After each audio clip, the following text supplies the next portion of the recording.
In this video, I'm going to show you how we can populate this calendar with a list of events from another area on our spreadsheet. In this example here, I've got a tab here for events relating to dates in December 2025. And there's multiple events per day, but I'm going to load all of them into the specific days. And for this example, I'm using a pre-built calendar template in Microsoft Excel. If you just go to File and New, you'll see a list of templates, and you can select a calendar template. And the great thing about it is it's dynamic. If you change the year, the month, the first day of the week, all those variables, it's automatically going to update. But the key missing piece is pulling in those events, and I'm going to show you how we can do that. And to make this work, I'm going to use the ArraytoText function. And as the name suggests, it's going to take an array and convert it into text. But I don't want to pull in every single event, and that's why I'm also going to use the filter function within this. With the filter function, I'm going to select my entire array of events. You notice now it selects table 1, event 1 through event 3. For the second argument, the include argument, this is the key one because I'm going to select all the dates, and my criteria is I'm going to use the equal sign to say it has to equal the current date that I'm on. Even though this says 01, this is just the formatting. This is technically December 1, 2025. So it's looking for an exact match. So I'm going to close these functions out. And as you can see, now I've got a team kickoff meeting and grocery shopping. And those are the events, the items that I've got listed there. So it's pulling them all in. But I don't want it to be displayed like this. Instead, I want each item to be on its own separate line. So there's a couple things I need to do to make that work. The first thing is I'm going to use the substitute function to get rid of these commas and instead add a character that's going to force them onto another line. And to do this, just type in substitute or a portion of it, then type in use the tab key to fill it in. And so now it's going to take this initial text, and then for the old text, the text that I'm replacing, in quotations, I'm going to put in a comma and then a space as well, because I want to eliminate the space that comes after the comma as well.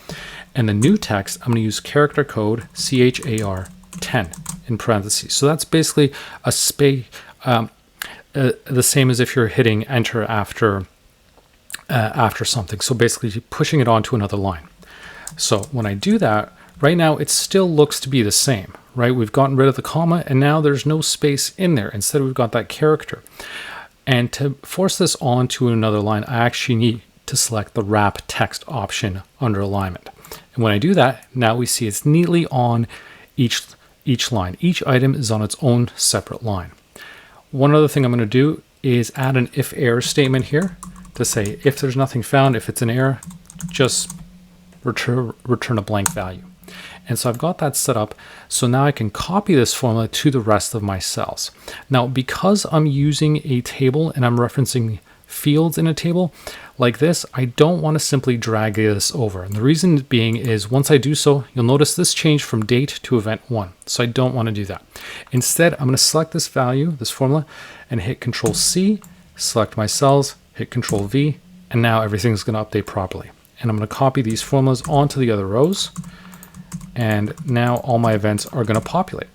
And so the great thing about this is, if I change this to, let's say, January 2025, my calendar updates, but because I have no events for January 2025, nothing shows up.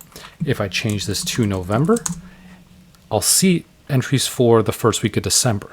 And if I change this to December, because my calendar does have events for the full month, that's going to populate accordingly. So as you can see with this, now we've got a really complete calendar template that we can use that's dynamic, and it's going to pull in the events and deadlines, whatever it is you want to track.